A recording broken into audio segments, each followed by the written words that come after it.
They were the most wholesome family on American television. 9 seasons of faith, hard work, and love on the Minnesota frontier. But the man playing the perfect father picked his own name out of a phone book, cheated on 2 wives, and died at 54, while a nuclear disaster site sat 15 miles from the set. 52 years later, this is where they all are. Number 1 is Alison Arngrim, who played Nellie Oleson, the most hated child in the history of primetime television, and who was being sexually abused at home from the age of 6 when she walked onto that set. She was born Alison Margaret Arngrim on January 18, 1963, in New York City, the daughter of Norwegian-born actor Thor Arngrim and talent agent Norma Macmillan, the voice of Casper the Friendly Ghost. The family moved to West Hollywood. Her brother Stefan, 4 years older, abused her from age 6 for nearly 3 years. Nobody knew. She was too afraid to say anything and too young to understand that what was happening was not normal. When she auditioned for Little House at 11, she tried first for Laura, then for Mary. The producers cast her as Nellie instead. She hated the character immediately. Then something shifted. Nellie gave her a place to put the rage. She has said it plainly, Nellie Oleson saved her life. The anger she had been carrying since age 6 finally had somewhere to go. Playing a brat on national television, being screamed at by classmates in the hallway, all of it felt like oxygen. She played Nellie for 7 seasons. On set, she fell into a close friendship with Steve Tracy, the actor cast as Nellie's on-screen husband, Percival Dalton. He was the funniest person she had ever met. He died in 1986 at age 32 from complications of AIDS. She has been an AIDS activist ever since. In 2004, she disclosed on Larry King Live that she was an incest survivor, the first time she had said it publicly. In 2010, her memoir, Confessions of a Prairie Bitch, named her brother Stefan as her abuser for the first time. New York Times bestseller. She is 62, still touring her one-woman show across America, Canada, and France, where she performs the entire thing in French to standing-room-only audiences. Nellie Oleson was the meanest girl in Walnut Grove. Alison Arngrim was a 6-year-old, absorbing something no child should ever absorb, channeling it into a performance that made millions hate her, and spending the rest of her life making sure what happened to her never happens in silence to anyone else.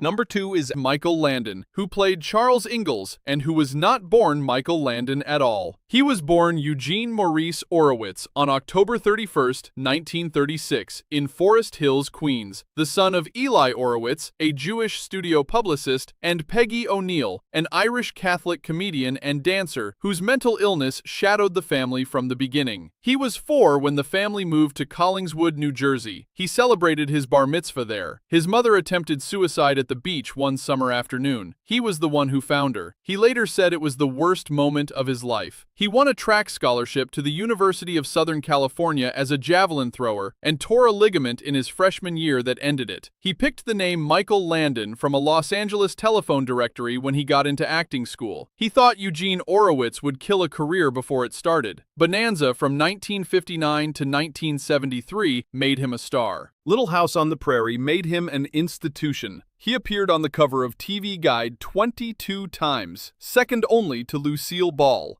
Here is what the show never showed. Landon married 3 times, and each marriage began while the previous one was still technically alive. He left his first wife for model Lynn No. He left Lynn No after 19 years for Cindy Clerico, a makeup artist he met on the Little House set. They married in February 1983 while the show was still in production. 9 children across 3 marriages. The set in Simi Valley sat 15 miles from the Santa Susana Field Laboratory, the site of a partial nuclear reactor meltdown in 1959 that some researchers linked to elevated cancer rates in the surrounding area. Experts concluded there was no connection to Landon's specific case. In April 1991, a headache that began on a skiing trip in Utah turned out to be advanced pancreatic cancer that had already spread to his liver. He appeared on The Tonight Show with Johnny Carson and asked the country to pray for him. He was laughing and making jokes up until the last minute, his wife Cindy later said. He died on July 1, 1991, at his home in Malibu, California, at age 54. He is interred at Hillside Memorial Park Cemetery in Culver City. His headstone reads, "He seized life with joy. He gave to life generously. He leaves a legacy of love and laughter." Charles Ingalls was the perfect father, patient, faithful, wise. Michael Landon picked a name from a phone book, built the most beloved family in American television on the back of 3 marriages that overlapped, and died at 54 with 9 children and the whole country watching.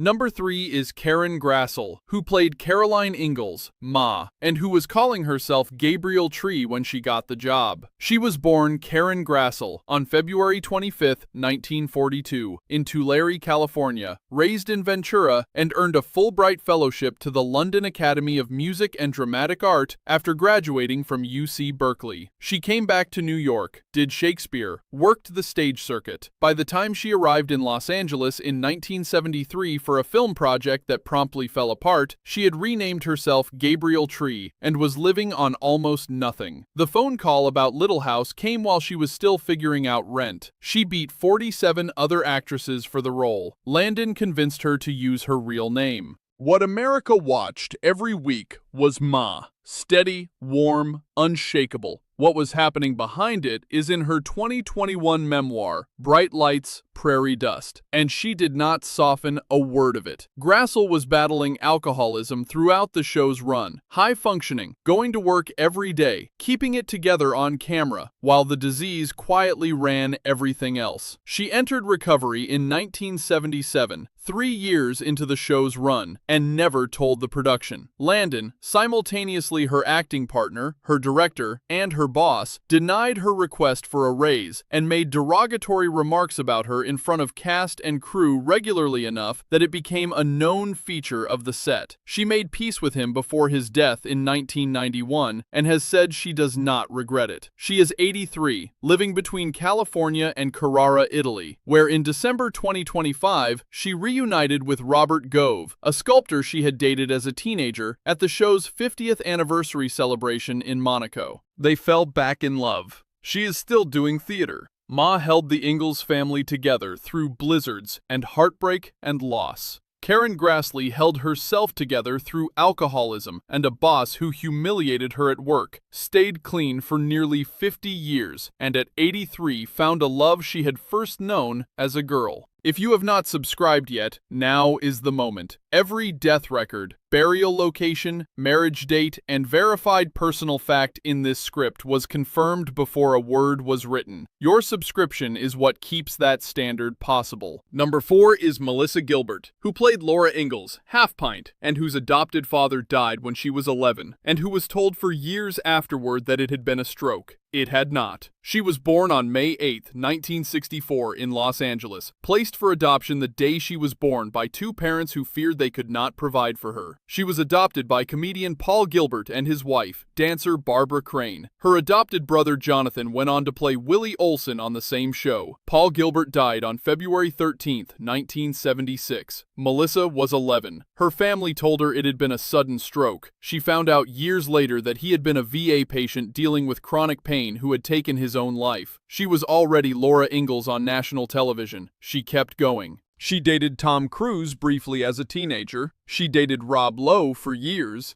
Married 3 times to actor Bo Brinkman from 1988 to 1994, to actor Bruce Boxleitner from 1995 to 2011, and to actor Timothy Busfield from 2013 to the present. She named her son with Boxleitner Michael Garrett for Michael Landon. She and Landon had a falling out after the show ended and did not speak for years. She reconciled with him before his death in 1991. She battled alcohol dependency during her marriage to Boxleitner and worked through it privately with a therapist and a women's AA group. She ran for Congress in Michigan's 8th District in 2016 and withdrew after a spinal injury. In January 2026, her husband Timothy Busfield was arrested on child abuse allegations involving minor actors on a production he directed. Busfield has denied the allegations. Gilbert has stood by him. She is 61, living in New York, still running her lifestyle brand Modern Prairie, and appeared on Hallmark's When Calls the Heart in 2025. Half Pint ran barefoot through every episode, full of life and certainty, and Pa right there beside her. Melissa Gilbert was 11 years old, burying the real story of how her father died, and has spent 50 years carrying things that were too heavy for a child and finding the strength to keep walking anyway. Number 5 is Victor French, who played Isaiah Edwards, and who spent 20 years playing killers and every kind of villain Hollywood could cast before Michael Landon finally rescued him. He was born on December 4,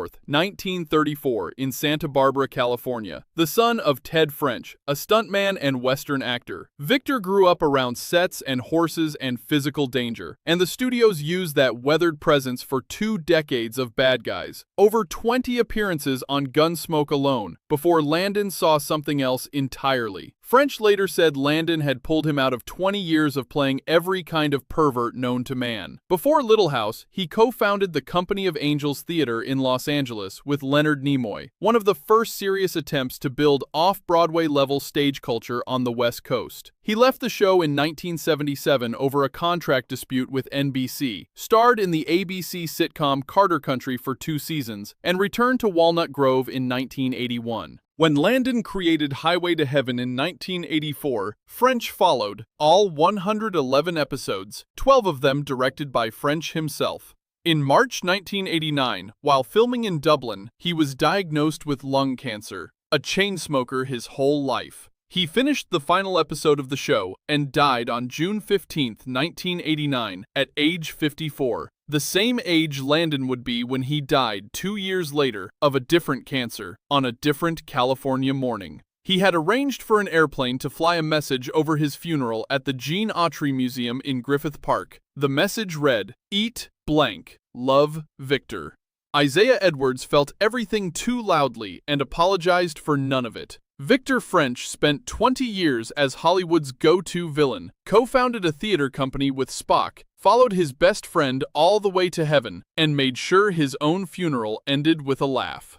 Number 6 is Greenbush twins, Lindsay and Sydney, who played Carrie Ingalls for 8 seasons and who were one of the best-kept secrets in American television. Most of the country thought Carrie was played by a single child. She was not. Rachel Lindsay and Sydney Robin Bush were born on May 25, 1970, in Hollywood, California, 3 minutes apart. Their father was actor Billy Green Bush. Their mother had no idea she was carrying twins until the delivery room. They were 3 years old when Michael Landon signed them on the spot and listed them in the opening credits as one name, Lindsay Sydney Greenbush, a credit that ran for 8 years without correction. As Lindsay later said, instead of Lindsay and Sydney, it just became Lindsay Sydney. She still has people who think it was one person. The show aired one episode where both twins appeared on screen at the same time, The God Sister, 1978, in which Carrie invents an imaginary identical friend. The twins swapped roles between Carrie and the imaginary child so that no viewer could tell which one was which. That same year, they wrote to Amy Carter at the White House. Carter wrote back, invited them to visit, and told them Little House was her favorite show. After the show ended, neither twin found consistent work. They graduated from Santa Monica High School in 1988 and moved on. Sydney today works as a sales system administrator for a residential builder. Lindsay has an accounting degree, trains horses, and in 2018 performed in the Vagina Monologues alongside Alison Arngrim, Nellie Olson standing in the wings while Carrie Ingalls took the stage. Both were at the 50th anniversary reunion in 2024. Carrie Ingalls was one child. Lindsay and Sydney Greenbush were 2, born 3 minutes apart, credited as one name for 8 years, and still showing up together to a reunion for a family that never knew the difference. Number 7 is Matthew Labyorteaux, who played Albert Quinn Ingalls, the orphan the Ingalls family adopted in Season 5, and who was born with a hole in his heart, could not walk until age 3, could not speak until age 5, and was considered autistic at a time when that word meant most people expected almost nothing from you. Born on December 8, 1966 in Los Angeles. Adopted as an infant by interior designer Ron Labyorteaux and actress Frances Marshall. His older brother Patrick, also adopted, also appeared on Little House as Andy Garvey. The hole in his heart healed without surgery. By 7, he was doing commercials, discovered when he tagged along to his brother's casting call. He appeared on Little House in 1976, playing young Charles Ingalls in a flashback before landing Albert 2 years later. His own life as an adopted child, told he might never develop normally, mapped directly onto a character every orphanage had already given up on. He played Albert for 5 seasons. The 1983 TV movie wrote the character as dying of a terminal illness, though the final scene left it ambiguous enough that Labyorteaux has spent decades in interviews insisting Albert's fate was never officially confirmed. After Little House, he became the national Pac-Man champion at 15, a score of 1.2 million at a People magazine tournament in Los Angeles. He moved into voice acting, the English voice of Jaden Yuki in Yu-Gi-Oh! GX, characters in Star Wars video games. He married Leslie Labyorteaux in July 2020 and has 2 children. He is 58, still working in voice acting, and still attending Little House reunions when the cast gathers. Albert Ingalls was a street orphan told he did not belong anywhere. Matthew Labyorteaux could not speak until he was 5, became a national video game champion as a teenager, voiced anime heroes for a generation of kids who never knew his name, and kept showing up to the reunion of the show that gave both the boy and the character exactly the home they needed.